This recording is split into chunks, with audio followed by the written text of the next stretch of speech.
अजीब परिस्थिति विपक्ष ने खड़ी कर दी है, जहां पे विपक्ष को लगता है और ख़ास तौर पे मुझे लगता है राहुल जी को लगता है कि खाता ना वही जो राहुल जी कहें बस वही सही। सिर्फ एक बात को लेकर राहुल जी की ज़िद ने पूरे सदन का ये बजट सत्र पूरी तरीके से वॉश आउट कर दिया। और तकलीफ़ मुझे इस बात की है कि भाई आपने अपनी वजह से अपने साथियों तक को नहीं बोलने दिया। विपक्ष के पास ये बहुत बड़ा मंच है अपनी बातों को रखने का। ऐसे में कई राज्यों में चुनाव हैं, कई क्षेत्रीय दल हैं जिनको मौका ही इन्हीं सब विषयों पे मिलता है। राष्ट्रपति जी के अभिभाषण पे खुल के सारी बातें उस दल के नेता करते हैं, बजट पे सारी बातें खुल के उस दल के नेता करते हैं। ऐसे में एक ऐसा नेता प्रतिपक्ष इन लोगों ने चुन लिया है जो अपनी ज़िद की वजह से किसी दूसरे क्षेत्रीय दल को भी बोलने का मौका नहीं दे रहे हैं।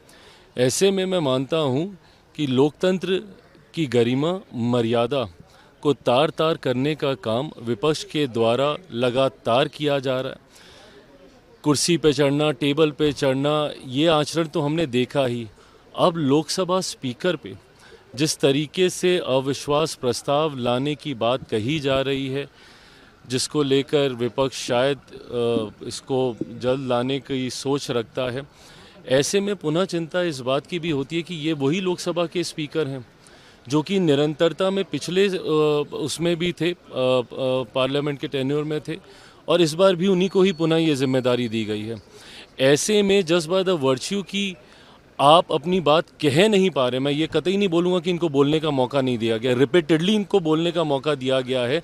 अब ये परंपराओं के विरुद्ध जाकर अपनी ज़िद पे सिर्फ एक ही ऐसे विषय को उठाना चाहेंगे जिसके ऊपर रूलिंग चेयर दे चुकी है, और उस बात के एतराज़ में आप अविश्वास प्रस्ताव एक ऐसे स्पीकर के प्रति आप लेकर आएंगे जिन्होंने हमेशा प्रयास किया कि कैसे सत्ता पक्ष और विपक्ष एकजुट होकर मिलकर सदन की कार्रवाई में हिस्सा ले।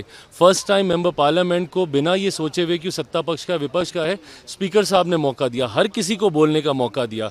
आज जिस तरीके से उनके खिलाफ विपक्ष एकजुट होने की सोच रख रहा है, मुझे लगता है ये निंदनीय है। मुझे नहीं पता कि इन हाउ मेनी वर्ड्स या कौन सी भाषा में उनको ये समझाया जा सकता है, बताया जा सकता है कि भाई जो चीज़ ऑथेंटिक नहीं है, आप सदन के अंदर बार बार और उस किताब की ऑथेंटिसिटी के ऊपर ये प्रश्न उठे हैं, और उससे ज़्यादा क्लियर ये कि चेयर ने उस पर एक रूलिंग दे दी है।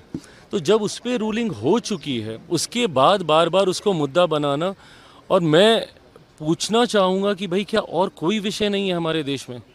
सिर्फ ये किताब एकमात्र विषय बन के रह गया है, इसके अलावा कोई और ऐसी चीज़ नहीं है जिस पे आप चर्चा करना चाहें? कि आप नहीं जानना चाहेंगे कि भैया जो ट्रेड डील हुई है उसमें क्या है, हम लोग को क्या मिला, किसका क्या फ़ायदा है, या अलग अलग जगहों पे जहाँ पे चुनाव होने वाले हैं उनको लेकर क्या उन राज्यों के मुद्दे हैं?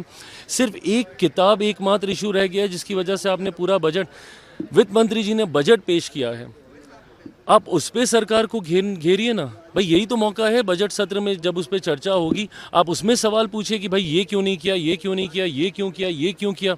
बट अगर ले दे के सारी चीज़ सिर्फ एक किताब पे रह गई है, तो मैं उनकी बुद्धि के भी ऊपर प्रश्न चिन्ह उठते हैं कि भाई आपने बाकी सारे बिंदुओं को खारिज कर दिया। मतलब हर जगह सरकार ठीक जा रही है, सिर्फ एक किताब को लेकर हम लोग गलत हैं।